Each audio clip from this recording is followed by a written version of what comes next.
desceu do céu em plenitude de poder, e o Pentecostes fez brilhar a luz, e multidões puderam ver. Fiéis em Cristo sem qualquer temor, saíram todos a pregar, e conseguiram descer toda a dor, final vitória conquistar.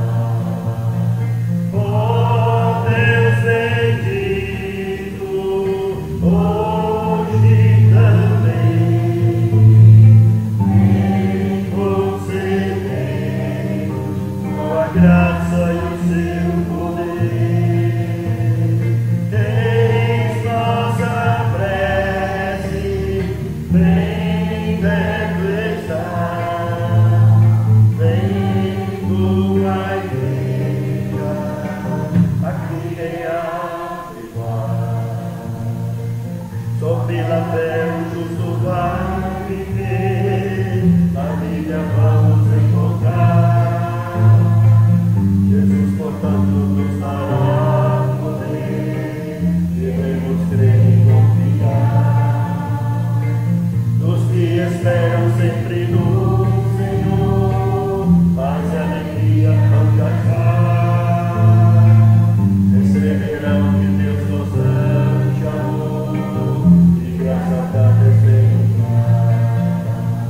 Oh Deus bendito, hoje também vem conceder tua graça e teu poder. Eis nossa prece, vem perto estar, vem tua igreja, aqui em avivar, aqui em avivar.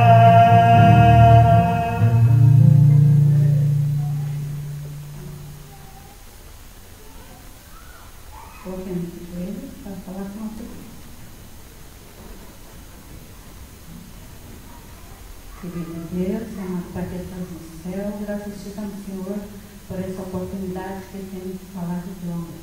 Abençoa, Senhor, este culto, nesse momento. Abençoa também todas as pessoas que vão receber a palavra de Deus agora, que possam ser todos receptivos e que Jesus possa colocar no coração de cada um e que todos possam se sentir bem.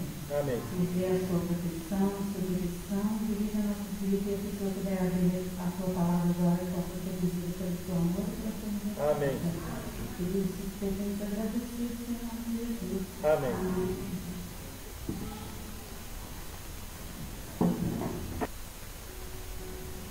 Boa noite, meus queridos irmãos.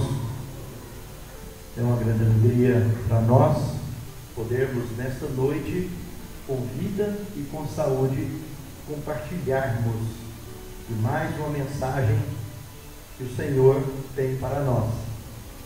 Eu digo sempre isso porque essa semana, por especial, era para estarmos retornando de viagem na sexta-feira próxima.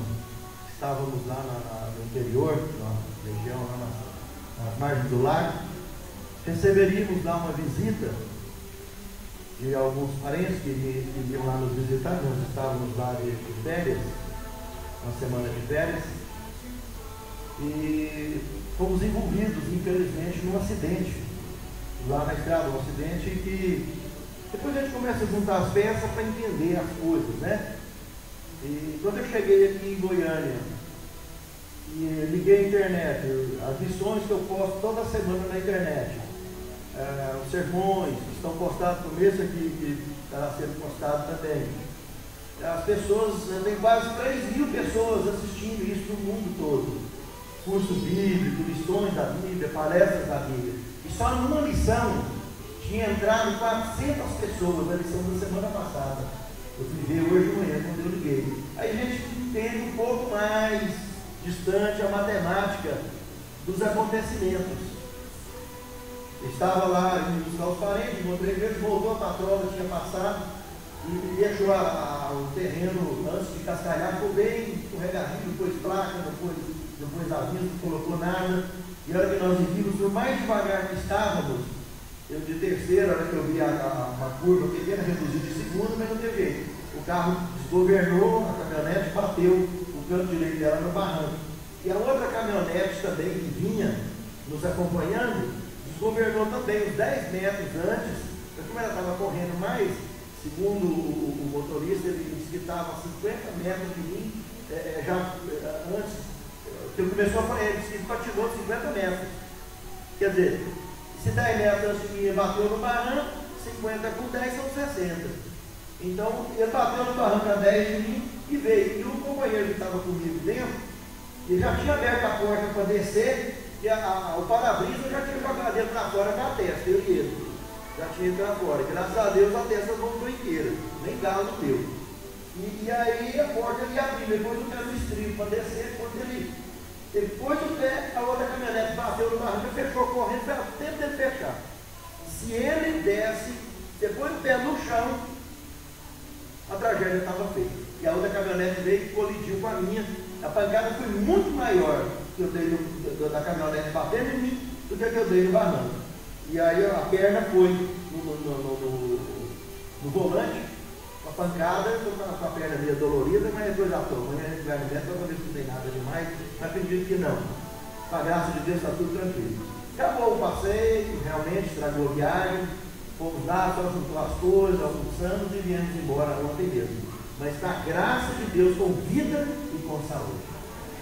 Esse é o poder de Deus. Aí quando eu liguei, acessei a internet e vi, só na lição tinha 400 pessoas assistindo a lição, com tempo integral, as visualizações com tempo integral, está bem explicado o porquê de que tem alguém muito irritado com a obra de Deus. Um pó mortal como a gente, como todos nós, fazendo uma pregação do Evangelho sem saída aqui para o resto do mundo, com a graça de Deus. E Deus fazendo o seu trabalho, a sua obra. Mas os seus servos, todos eles, são blindados com o exército de anjos, com a graça de Deus. E tudo só acontece se Deus permitir. Se Deus não permitir, não acontece. E mesmo que acontece, a gente não consegue explicar, é porque o nosso conflito pessoal, às vezes, cruza com o grande conflito entre o bem e o mal. Jó passou por isso, em situações piores ainda. Jó perdeu tudo. Graças a Deus. Isso é uma coisinha boba que acontece todo dia com todo mundo. E quem se envolve com a obra está envolvendo com outro conflito também de pessoal. Está entrando na batalha. Mas essa batalha Cristo já ganhou. E nós só precisamos de nos envolvermos com urgência, porque é através desse envolvimento é que Jesus vai voltar.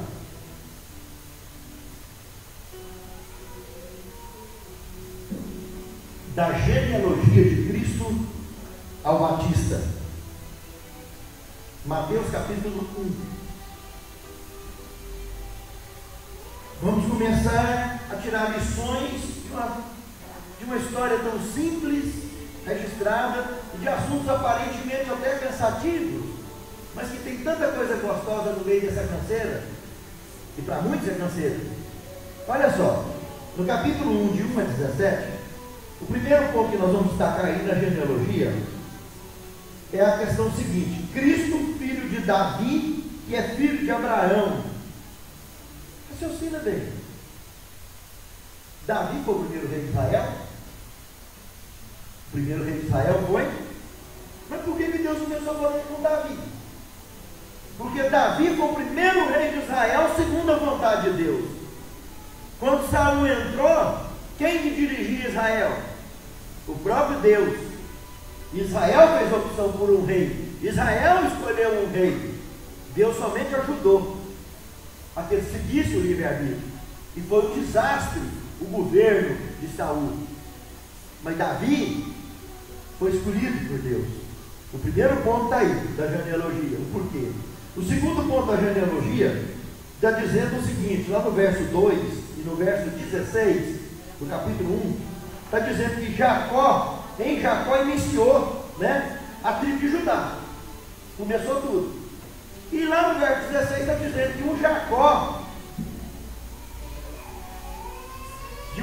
nasceu José, o pai de Jesus. observar que coisa mais interessante, e o nome Jacó quer dizer suplantador, enganador. Então, da tribo de Judá, de Jacó nasceu a tribo de Judá, da qual nasceria Jesus. E quem foi Jacó? Todo mundo conhece a história. O nome quer dizer suplantador, enganador. E lá no final da história, exatamente alguém com o mesmo nome, porque como eles eram tribais, os israelitas, os nomes tinham a ver com o perfil deles durante a vida deles. Por isso Jacó se chamava Jacó, depois passou a ser chamado de Israel. Mas o Jacó teve um filho chamado José. E José, por ironia do destino, passou por uma imagem negativa quando a esposa ficou grávida, sendo virgem. E na realidade foi tudo o inverso. Do mesmo jeito, Deus escolheu a Salomão, dentro da genealogia, você vai ver comentar que escolheu a Salomão, ainda cita aí no relato da genealogia, Salomão, filho daquela Betseba. Quer dizer, Salomão tinha lá, era menino, pequenininho, uma criança, e tinha lá uns 300 irmãos, né? Não pode dizer, tudo adulto, com 20, 30 anos de idade. E Deus escolheu quem? Um molequinho lá, um dos caçulas. E isso dentro da hierarquia, da monarquia, é totalmente sem lógica. Mas Deus fez isso, porque Deus estava selecionando o verdadeiro sangue azul, o menos ruim possível da raça humana, para que pudesse amanhã apontar para Jesus. Mas não foi só sangue azul, não.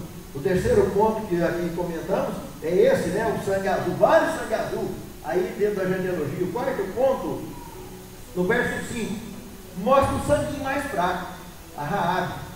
Vocês sabem quem foi Raabe, né? A meretriz. Esse é um ponto também interessante de Raabe, porque Raabe, ela aparece em Josué capítulo 2, quando foi levantado os 2 espias depois dos 40 anos, para entrar lá dentro, espiar a terra para dar a investida final. Mas há 40 anos atrás não existia a Raabe, e se existia ela era bem menininha, porque lá eram 12 espias que entrou, e Caleb e Josué deu certo, porque só 2 deu certo. Depois de 40 anos, Deus, por objetividade, proclamou que só 2 entrassem, nada de 12 mais. Aí só entrou 2, e aí teve a história com Raabe, que vocês conhecem. Então aparece Raabe, e se casou com um descendente, um progenitor de Jesus. Sangue ruim também aqui, ó, sangue fraco, né? O quarto ponto aí, o quinto ponto, aliás, o verso 17, diz que de Abraão a Davi foram 14 gerações. Ora, Abraão viveu 2000 anos antes de Cristo, Davi viveu 1000 anos antes de Cristo, então tem 1000 anos, Deus gastou 1000 anos para começar a selecionar 14 gerações. Depois está dizendo aí em seguida que de Davi, a primeira deportação de Babilônia, ou seja, Davi 1000 anos antes de Cristo, a primeira deportação de Babilônia 607 anos antes de Cristo, são mais 393 anos, mais 14 gerações também. Quer dizer que tem mais trabalho para Deus, 1000 anos, selecionar 14 gerações, do que lá debaixo do sufoco, debaixo do crivo babilônico. E isso é uma coisa interessante realmente, né? Quando a gente tem a rocha, todo mundo está lendo de joelhar, né? E pedir a Deus, Deus me ajude. Mas quando está tranquilo é mais difícil, né? E foi 14 gerações também. Mas Deus conseguiu juntar em 393 anos. E da primeira deportação de Babilônia, que está falando aí até Jesus, né? Ou seja, do ano 607 a.C. até o ano 4 a.C., que é quando ele nasceu, que teve erro no calendário, né? Diferenças, mas é o 4, do ano 4003 a 4004, 4004 a 4003 a.C., é que ele nasceu realmente. Aí, mais 14 gerações, já deu mais trabalho de novo, né? 603 anos, 14 gerações. Muito bem, do nascimento de Jesus, analisando aí do verso 1 ao 25, observando de uma maneira mais ampla, um ponto único no capítulo 1, verso 24 e 25, observa que Maria casou com José e continuou virgem 9 meses. Um projeto divino aceito por um casal de servos de Deus. Não é fácil realmente, meus queridos irmãos, assistir uma cena dessa. Para quem se casou, 2 jovens, e passar 9 meses enfrentando essa situação. Em Mateus capítulo 2, do verso 1 ao 12, vamos começar a analisar agora os magos. Primeiro ponto, o cumprimento da palavra de Deus. Se você observar em Números capítulo 24, verso 17, lá está dizendo o seguinte: eu o vejo, mas não no presente. Moisés falou isso. Eu o contemplo, mas não de perto. De Jacó procederá uma estrela, e de Israel se levantará um cetro que ferirá os termos de Moabe e destruirá todos os filhos do orgulho. Isaías também no capítulo 60, verso 3, comenta que nações e reis iriam na direção dele, né? Dá até para ver os reis magos no meio da onda. No capítulo 2, o verso 6, também tem uma citação muito interessante de Miqueias.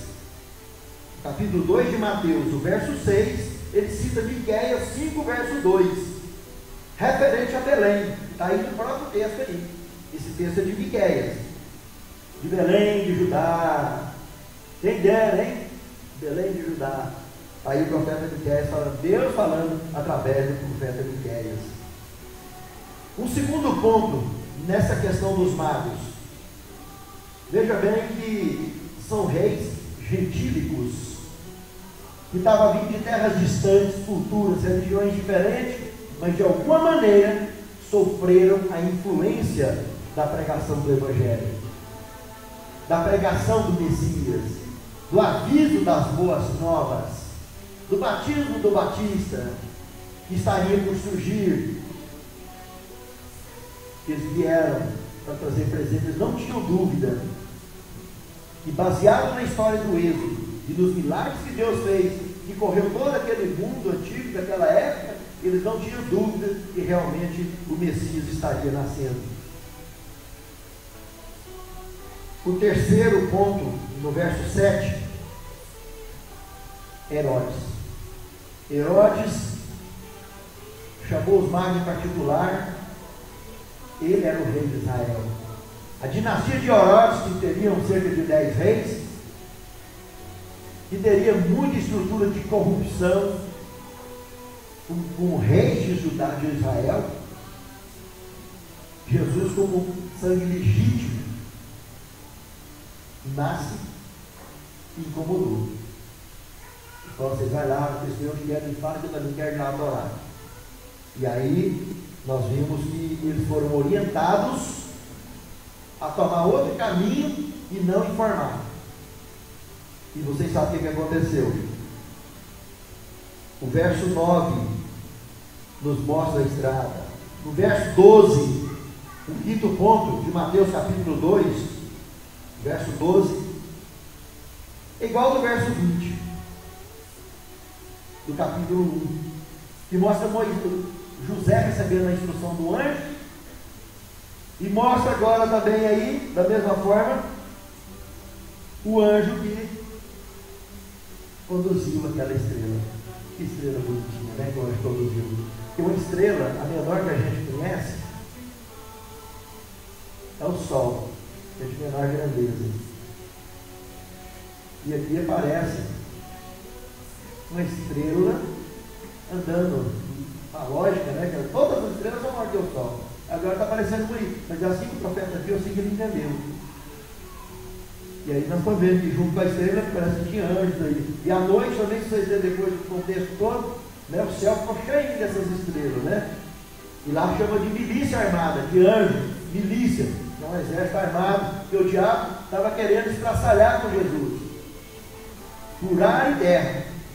E por isso tinha um exército celeste para proteger ele. igual protege a cada um de nós também, o tempo todo, e não deixa nada de mal acontecer conosco. Se for da vontade de Deus, pode virar 1000 cair, 1000 à direita, 1000 à esquerda, e nós estaremos protegidos na graça do Altíssimo. A fuga para o Egito. Capítulo 2, verso 13 a 18, de Mateus. Mateus 2, de 13 a 18, o primeiro ponto. O cumprimento da palavra, lá em Oséias, capítulo 11, verso 1. Lá já estava dizendo que do Egito vai sair o meu filho. Eu chamei meu servo lá do Egito. Isso é uma curiosidade muito interessante, e relacionado com esse Egito, o segundo ponto aí a gente pode observar, que no Egito houve a escravidão, e apareceu também o José, que dentro dos 430 anos, 30 anos, foi o período em que eles respiraram e descansaram. E 400 foi ralação pura da escravidão. E lá no Egito também, no terceiro ponto, é onde saiu o êxodo e a libertação. E agora de novo o libertador estava saindo ali do Egito. Quarto ponto, veio o sangue líder, que libertaria o povo de Deus em todos os tempos. Lá do Egito estava saindo. Já observaram que detalhe mais interessante? O povo de Deus, a maior opressão deles foi lá no Egito, e toda a lição relacionada com isso foi atribuída lá. Deus fez questão de mostrar para o universo que no mesmo lugar que o diabo fez esse estrago todo, Deus foi lá e mostrou o contrário. Aonde o diabo mostrou toda a maldade, Deus foi lá e mostrou a misericórdia. E é por isso que o Evangelho é pregado a todo povo, tribo e língua. É por isso que religião não salva. Quem salva é Cristo, pela sua graça. Deus sempre teve o seu povo, mas sempre conclamou o mundo a fazer parte do seu povo.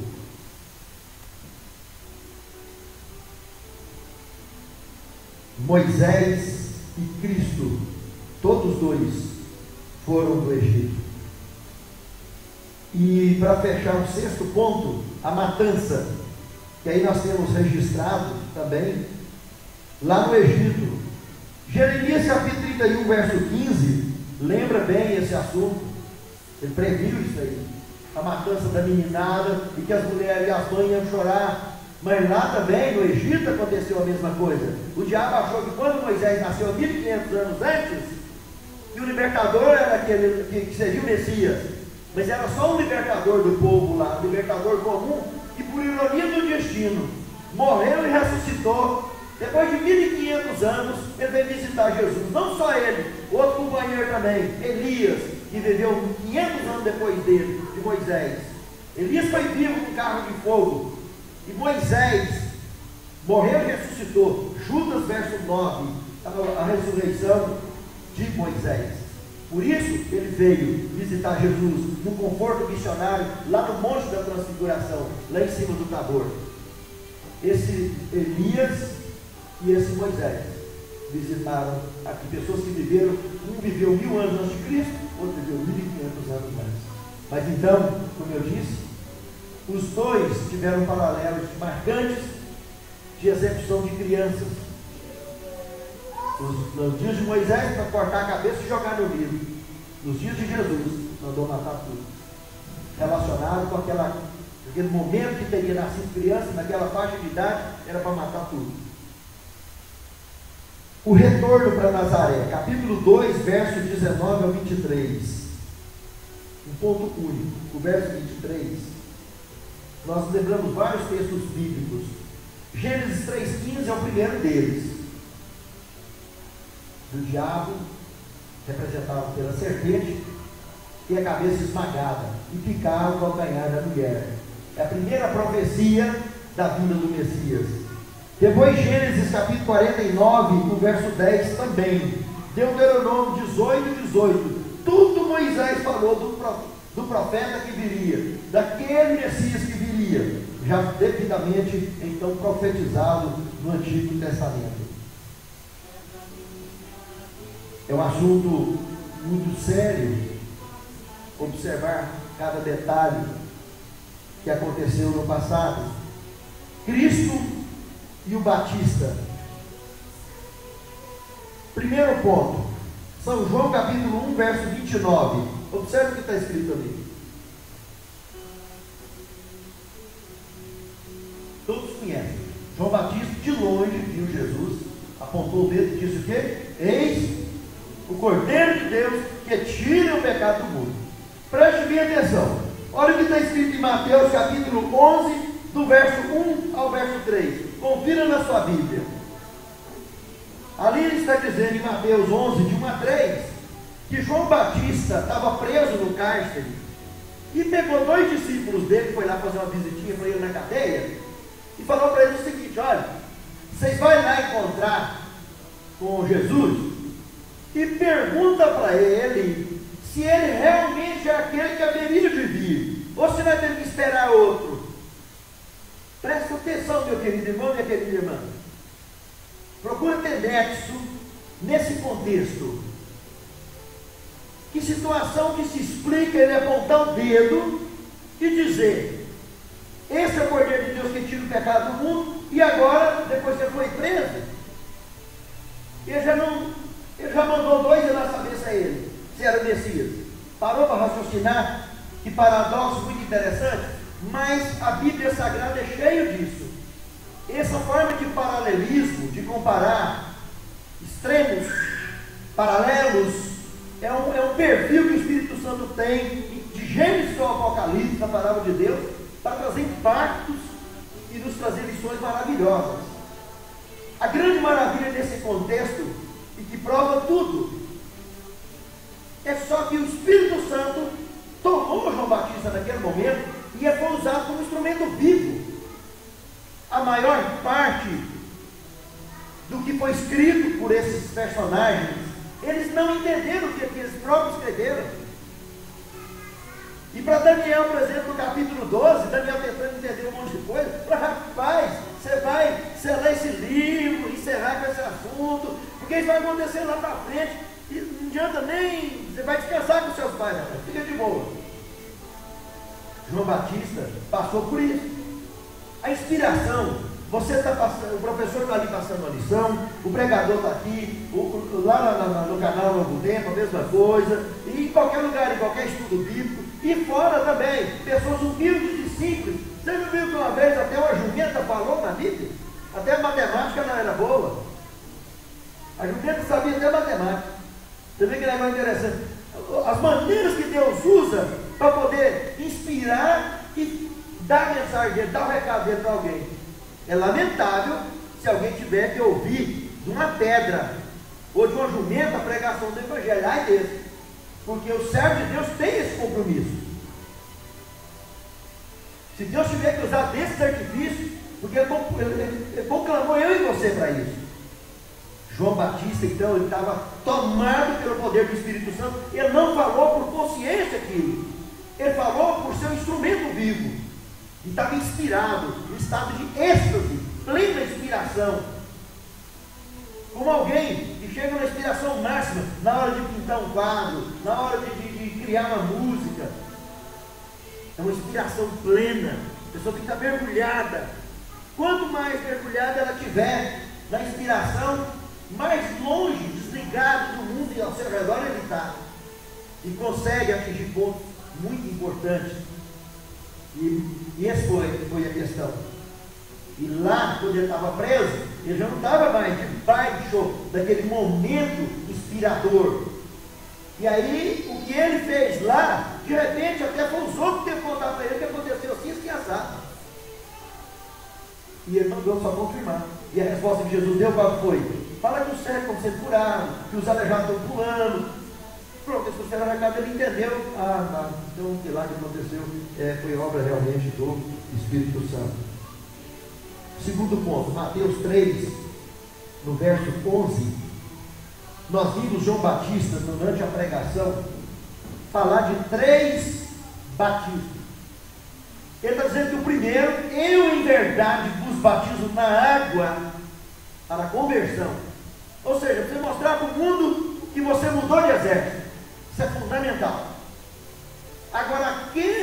vem após mim, ele ainda não tinha batizado Jesus, ele é mais poderoso do que eu, usa as sandálias dele, nem eu sou digno de amarrar ou de carregar. Ele vos batizará no Espírito Santo e com fogo. Então, o batismo da água, ele mesmo explicou. Então, o que é o batismo do Espírito Santo? Com E maiúsculo. Se você observar lá no Evangelho de São João, no capítulo 3, observa lá rapidão. São João, capítulo 3. Olha o que está escrito lá do verso 1 até aproximadamente o verso 3 ou 4. Havia entre os fariseus um homem chamado Nicodemos. Esse foi ter de noite com Jesus e disse-lhe: Rabi, bem sabemos que és mestre vindo de Deus, porque ninguém pode fazer esses sinais que tu fazes se Deus não for com ele. Olha só, ele, se você observar aí no contexto de Mateus, no capítulo 3, do verso 11 em diante, você vai perceber que os fariseus, esses mestres, estavam sempre ali por ali assistindo, e ele inclusive chamou de raça de víbora. Então, ele, como era um cara muito sincero, Nicodemos, era um mestre de Israel, ele não abriu mão, terminou o horário de trabalho dele normal, ele não abandonou a profissão dele, não abandonou a obrigação dele, terminou tudo para não dar o que falar para ninguém, foi lá, ele não foi com lisonja, ele foi sincero no que ele falou, e ele foi lá para perguntar sobre o batismo de João, se tinha fundamento aquilo. E quando Jesus respondeu para ele o que ele foi perguntar, sem perguntar, e ele ficou tão chocado, e fez pergunta para Jesus que nem menino de 3 anos faz. Quando ele falou isso para Jesus, que ninguém pode fazer sinais que tu fazes, se Deus não for com ele, Jesus disse-lhe, e Jesus respondeu: na verdade te digo, que aquele que não nascer de novo, não pode o quê? Nem ver o reino de Deus. Nem ver o reino de Deus. E ele veio com a resposta de menino. Mas Senhor, mas como pode um homem nascer de novo sendo velho? Porventura ele pode voltar para o ventre da sua mãe e nascer de novo? Jesus, pacientemente, com amor e com carinho, disse: aquele que não nascer da água e do Espírito, observe que está com E maiúsculo, não pode entrar no reino de Deus. O que é nascido da água, da carne é carne, o que é nascido do Espírito com E maiúsculo, é Espírito com E minúsculo. Presta atenção nesses detalhes da gramática da Bíblia, que é muito importante, porque quando tem o E maiúsculo, está se referindo à terceira pessoa da Santíssima Trindade. Quando tem o E minúsculo, é a nossa maneira de ser. Se eu aceito o Espírito Santo, qual é a função do Espírito Santo? Convencer o mundo do pecado, da justiça e do juízo. Convencer. Mas ele usa você, ele usa a mim para convencer as pessoas. Ele não trabalha sozinho. Senão Jesus não tinha mandado eu e você pregar a todo o povo, tribilinho, ensinar tudo que ele nos ensinou e que está escrito aqui. Ainda prometeu de nos fazer lembrar de tudo, desde que a Bíblia acabar, todo mundo. Ele vai nos fazer lembrar de cada palavra. Nós nos tornaremos, para a honra e glória de Deus, uma Bíblia lida, aberta, lida e relida pelos homens. Testemunho vivo. Esta é a mensagem. O batismo do Espírito Santo é ter consciência desse compromisso e se envolver com ele, para convencer as pessoas de que existe aqui o pecado e a perdição, e que existe aqui a porta estreita e a salvação, e que Cristo já venceu por nós a grande batalha. E o batismo no fogo é simplesmente o entusiasmo necessário para envolver essa causa, a determinação, o prazer de fazer, não porque alguém está vendo, mas fazer por amor ao Evangelho, por amor às ovelhas, por quem Cristo morreu e pagou o preço da redenção. Esses são os 3 batismos que João já tinha conhecimento antes mesmo de acontecer, de maneira expressiva, como aconteceu no Pentecostes e está acontecendo até hoje, e ainda vai ter uma chuva serôdia. Agora, como vamos viver uma chuva serôdia, que é a porção dobrada do Espírito, uma obra muito mais impactante, maior do que aconteceu lá no Pentecostes, se nós não vivemos. Muitos ainda não vivem o batismo normal, que já recebeu, batizou e se comprometeu.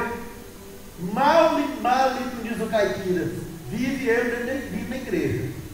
Mas da porta para fora a coisa muda toda. Aquele compromisso, cadê? De convencer o mundo do pecado do Espírito de Cristo. Está convertido realmente? Converter e batizar no Espírito Santo.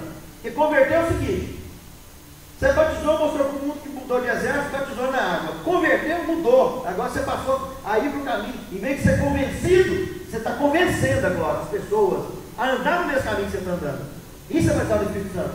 É deixar de ser convencido pelo diabo e ajudar o Espírito Santo na obra de convencer as pessoas do pecado, da justiça e do juízo, que está em evidências abertas. E agora, o fogo é o entusiasmo. Porque não é fácil realmente, irmão, trabalhar o dia todo, envolver com... E é custa de quê? Que eu vou sair de casa para ir pregar o evangelho, bater na porta dos outros e deixar que quem está querendo nada com nada.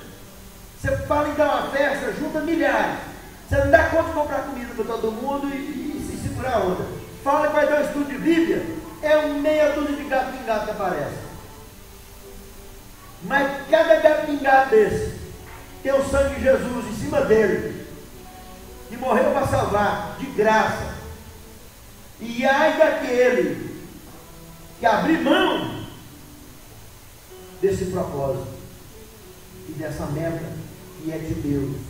Esse planeta inteiro se tornou um hospital do universo. Todos os seres que pecou no universo moram aqui. E a igreja é só uma UTI. Tem gente melhor que você e pior que você. Com os piores você ajuda, com os melhores você aprende. E Jesus cuida de todo mundo, porque ele é o médico dos médicos. Ninguém é perfeito. Tem gente menos ruim, mas perfeito não tem ninguém. E é Cristo que vai cuidar de todo mundo. O braseiro junto, o Espírito Santo sopra, o fogo pega. E ele sai lá fora, vós sois a luz do mundo. Voltou para dentro e pegou mais soco do Espírito Santo. Por mais perto que esteja da igreja, olha a brasa, se tirar ela lá do braseiro, colocar em cima da chapa do fogão, pode fritar ovo lá, você pode pôr a mão, arranca o cor da mão, mas a brasa apaga lá em cima. Pode fazer ela vermelhinha e colar. Por mais perto que você estiver da igreja, mas se não estiver envolvido com o braseiro, você está apagado. A sua fé está apagada. A sua conduta de cristão está apagada. Você não é luz do mundo. Só vir na igreja não adianta, meu querido irmão. Nós temos que estar na igreja, vivendo, vibrando o batismo do fogo, para a brasa ficar sempre viva. E é isso que Deus quer de mim e de você. Só assim você tem condição de levar fogo para outras pessoas na escuridão desse mundo. É só através do fogo do Espírito Santo, do entusiasmo do Espírito Santo, que você vai auxiliar outras brasas apagadas a pegar fogo e voltar para o braseiro, ou vir para o braseiro. Nós temos também no capítulo 3 de Mateus, o verso 15, João Batista não quis batizar Jesus. Eu tenho que ser batizado por ti, rapaz. Você vem a mim e pedir para mim te batizar. O que é isso? Rapaz? E Jesus, com muito jeitinho, com muito amor e carinho, convenceu ele, evidentemente através do Espírito Santo, a que se deixasse cumprir a justiça. E ele, do livre-arbítrio dele, ele consentiu, é o que está escrito aí. Você precisa, eu preciso consentir que o Espírito Santo aceite Deus fazer a obra em nós, para que o propósito dele de salvar o mundo, o máximo que puder de pessoas, seja o mundo ao nosso redor, que isso possa acontecer, mas precisa de eu e você estar envolvido. O quarto ponto, aí dentro desse ponto, desse contexto de Mateus 3, é o ato do batismo. O Espírito Santo desceu em forma de pombo, não que ele virou passarinho, tem nada a ver. Ele se tornou pombo por causa da doçura, aquela meiguice da pomba, o jeitinho dela de voar, descendo de forma levitante, descendo de lá para cá, descendo lentamente, da nuvem que está lá em cima, e está dizendo que tinha uma voz lá dentro da nuvem, que é do Pai, dizendo que este aí que está dentro do Rio Jordão é o meu filho amado em quem me compraram. Preste bem atenção. Esse texto da Bíblia prova que a Santíssima Trindade são três pessoas distintas. Ele desceu em forma de pomba, uma voz da nuvem então estava dizendo: este é meu filho amado em quem me compraram. E o último ponto: e os nossos compromissos com Deus, os nossos 3 batismos, como que está nesse momento? Eu tenho certeza que está muito legal, senão nós não estaríamos nem aqui. Nós estamos convencidos, graças a Deus, pelo Espírito Santo, por isso nós estamos aqui. Ninguém vem na igreja se não tem compromisso com o Espírito Santo, irmão. Graças a Deus. Se nós estamos aqui, é porque nós estamos em compromisso. Mas precisamos, muito, irmãos, sair daqui do mesmo jeito, com o mesmo compromisso, com o mesmo propósito. Nós precisamos ser um barro molinho na mão do oleiro. Que Deus abençoe a mim e a você. É o meu desejo, a minha oração. Amém. Vamos cantar 502, Vaso Novo, de pé.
Transforme a nossa vida num vaso novo, cheio do poder do Teu Santo Espírito.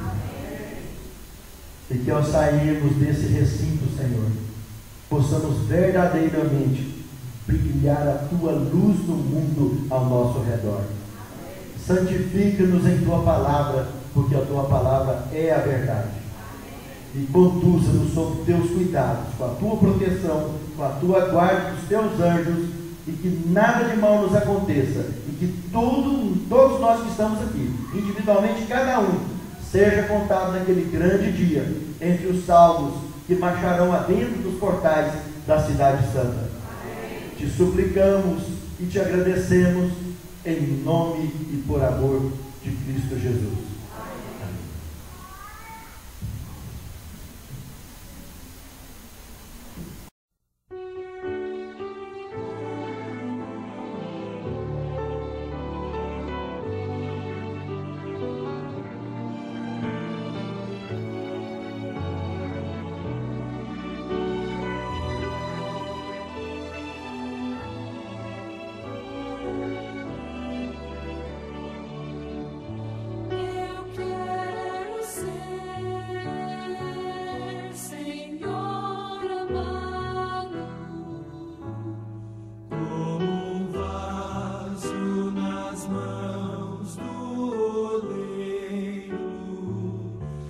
quebra minha vida e faz-la de novo.